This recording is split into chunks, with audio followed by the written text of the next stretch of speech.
here today at the St. John's School of Risk Management in Lower Manhattan. St. John's School of Risk Management is part of the Tobin College of Business of St. John's University.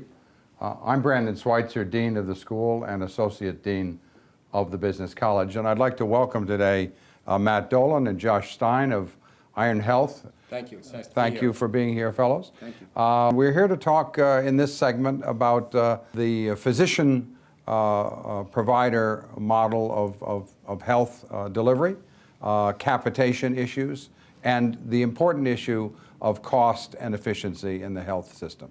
What, from an insurance and risk perspective, is going on? What are the issues, the topical issues of the day, apart from the headline news of bending healthcare curves, the Affordable Care Act, the implications of that, and the like?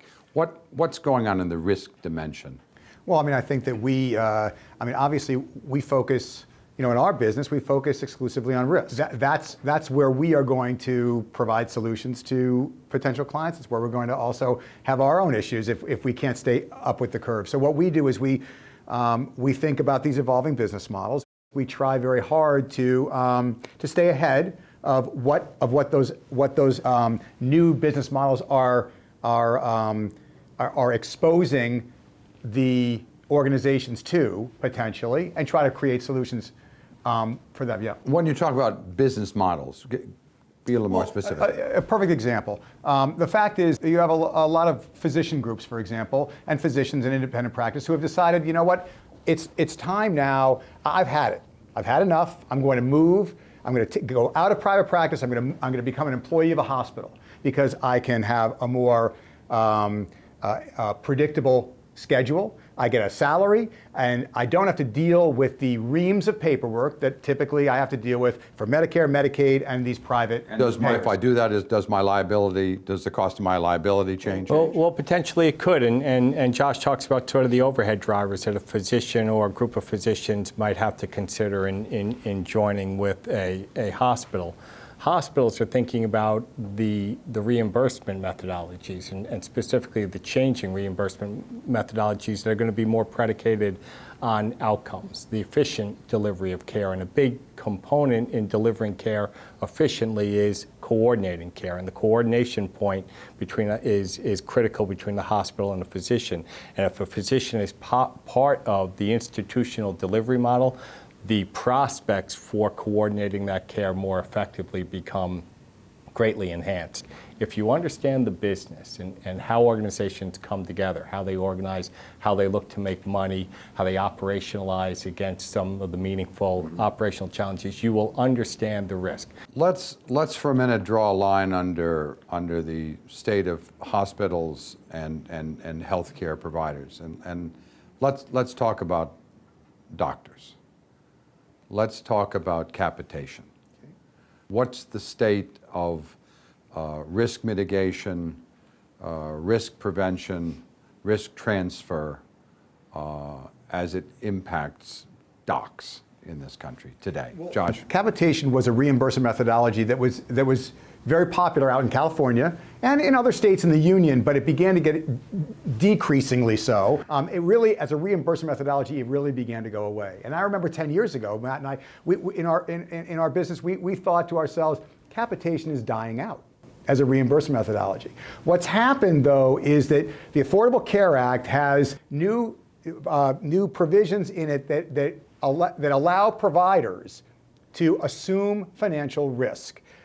The view is that if they take the risk of the downside, they also have a benefit on the upside. If they're able to manage a population more effectively than Medicare says that they ought to be able to, or historically have been able to, they'll get the benefit of that. On the downside, of course, if they are not able to achieve those advantages over what they used to charge, they're going to have a financial downside. So capitation, whether specifically a per member per month concept or in more general, like what Medicare is doing with the Affordable Care Act, financial risk is coming back into the provider side, which means that the providers are going to be looking for a way to stop that risk. I think what I hear from you both is that we are either in or on the verge of seismic changes in the whole healthcare provision industry.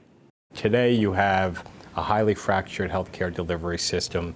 You have healthcare organizations facing declining reimbursements from Medicaid and Medicare, tending to a highly acute patient population with limited ability to invest in infrastructure and to reinvest in their own operations. From that, you have a catalyst in the Affordable Care Act that wants to move the industry to highly coordinated, very efficient, from volumes of patient care to value of patient care, and they want to do that in a more economical way. So when you think about it, the gap couldn't be greater, and we think about what happens along the way as healthcare goes from today's current reality to the aspirations of tomorrow, and that's a very, very complicated progression. Well, then these are the pressures. And now, is it fair to say that there has to be a more cohesive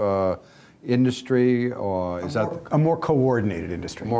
Now, does that get to the issue of mergers and acquisitions, other delivery systems? It does. I mean, the Affordable Care Act in particular puts a premium on coordination of care.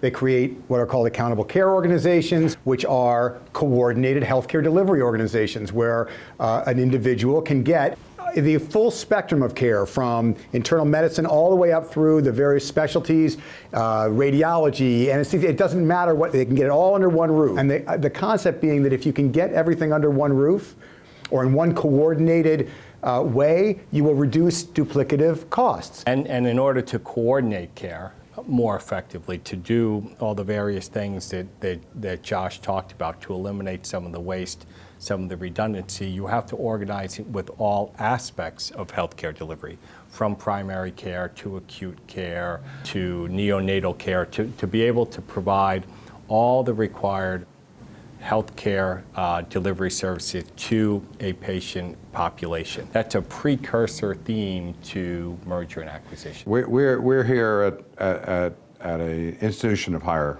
learning, and you're about to take an examination. It's been a while, okay? Okay, it's been a while, but that's all right. You're up to it. Josh, you're a physicians organization, and you're approaching your broker or your insurance carrier, and you're going to tell them the three most important things on your mind that you want solved. You're talking about from the provider perspective, right? Right. I want to reduce the cost of my medical malpractice insurance. I want to make certain that the ancillary exposures that I'm now dealing with, some case management exposure, maybe I have a contract with to provide long-term care services. I want to make certain that all my ancillary exposures are covered by my 10 medical seconds for the third item. And the third item is, let's see, I would want to find out what the implications are of my business model and whether there's any benefit for me to think about going in-house to a hospital. Well, thank you very much, students. I want to know before we sign off here today whether you want your exams to be graded on a grade point system or pass-fail. I'd prefer pass-fail, actually. Pass-fail. I think we can take care of that. Thanks very much for joining us Thank you. down here at the School of Risk Management. Thanks.